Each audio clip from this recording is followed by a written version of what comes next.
श्री स्वामी समर्थ। तुम्हा सर्वांचं माझ्या यूट्यूब चॅनलवरती अगदी मनापासून स्वागत करते। तुमच्या मनातल्या सगळ्या चांगल्या इच्छा स्वामी महाराज नक्की पूर्ण करो हीच स्वामी चरणी प्रार्थना करते आणि आजच्या व्हिडिओला सुरुवात करूया। तर आजच्या व्हिडिओमध्ये आपण बघणार आहोत येणाऱ्या 30 तारखेला शनिवारी चतुर्थी आहे, संकट चतुर्थी आहे। तर आपल्याला गणपतीची म्हणजे आपल्या विघ्नहर्त्याची काय सेवा करायची आहे जेणेकरून आपल्या या आयुष्यामध्ये त्याचा काय उपयोग होईल का। तर येणाऱ्या 30 तारखेला संकट चतुर्थी आहे आणि 2023 मधली शेवटची संकट चतुर्थी आहे।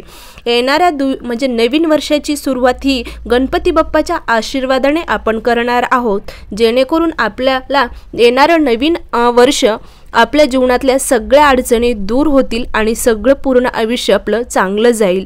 त्यासाठी आपल्याला गणपती बाप्पाची सेवा करायची आहे। नक्की एक उपाय आहे, तुम्ही करा आणि त्याचा अनुभव देखील घ्या। चतुर्थीला आपण म्हणजे गणपती बाप्पाची मनोभावी अशी सेवा करत असतो। गणपती बाप्पा हा विघ्नहर्ता आहे, सगळ्यांचं विघ्न दूर करणारा देव म्हणजेच आपले गणपती बाप्पा आहेत।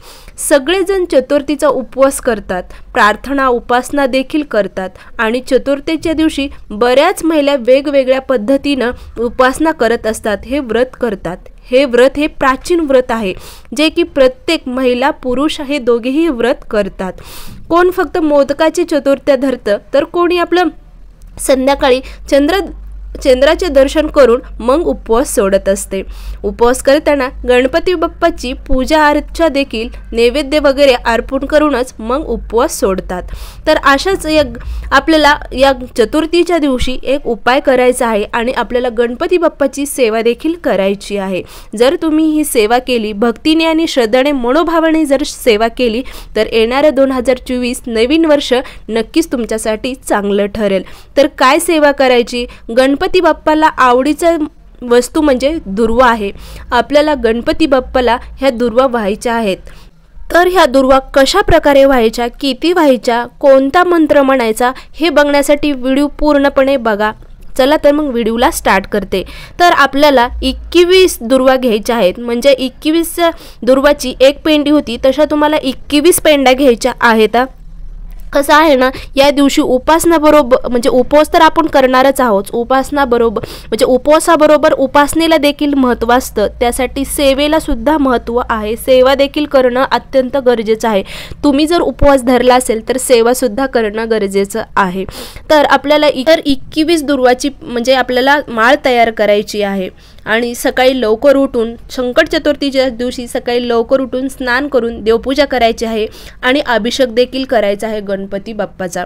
तर अभिषेक करताना तुम्हाला अथर्व शीर्षक म्हणायचं आहे। तुम्हाला गणपती बाप्पाचा अभिषेक करायचा आहे। शुद्ध पाण्याने देखील तुम्ही अभिषेक करू शकतात, पंचामृताने अभिषेक करू शकतात किंवा दुधाने जरी केला तरी चालतो। पण हे अभिषेक केलेलं जे पाणी आहे म्हणजे तीर्थ आहे ते तुम्हाला घरातल्या सगळ्यांना प्यायचं आहे। आपल्या घरातले तुम्ही प्या, घरातल्या सर्व व्यक्तींना सुद्धा देऊ शकतात। तर तुम्हाला नंतर अभिषेक झाला की एक माळ ओम गण गणपती नमो या मंत्राची करायची आहे। एक माळ ह्या मंत्राची झाल्यानंतर गणपती बाप्पाला हळदी कुंकू व्हायचा आहे, अक्षदा व्हायचा आहे, लाल रंगाचं फूल देखील तुम्हाला अर्पण करायचं आहे गणपती बाप्पाला।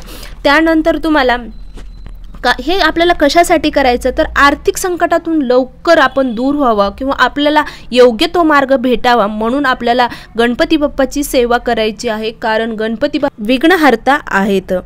मग या दिवशी आपल्याला त्यानंतर काय करायचं आहे की तुम्हाला शक्य होत असेल तर गाईला चारा घाला, कारण तुम्ही जर गाईला चारा घातला तर बरंच म्हणजे आपल्या घरातले वादविवाद सुद्धा टळतात, म्हणून आपल्याला गाईला चारा घालायचा आहे।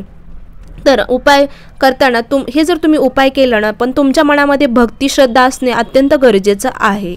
जर का आपला विश्वास नसेल तर हे करू नये, त्या गोष्टीचा अनुभव देखील घेता येणार नाही। संपूर्ण श्रद्धा असेल तिथंच परिणाम देखील दिसत असतो, त्यामुळे आपल्याला श्रद्धा आणि विश्वास ठेवून हा उपाय करायचा आहे जेणेकरून आपल्या घरातलं वातावरण, घरातले वादविवाद किंवा आपल्या आर्थिक संकटातून दूर होण्यासाठी आपल्याला गणपती बाप्पाची ही सेवा करायची आहे।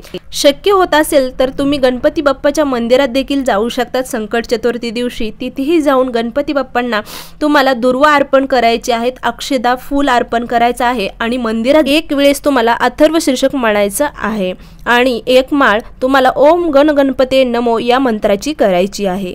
तर या प्रकारे आजचा व्हिडिओ होता। व्हिडिओ आवडला असेल तर नक्की लाईक, शेअर आणि सबस्क्राईब करायला मात्र विसरू नका। श्री स्वामी समर्थ, जय जय स्वामी समर्थ। अवधूत चिंतन श्री गुरुदेव दत्त।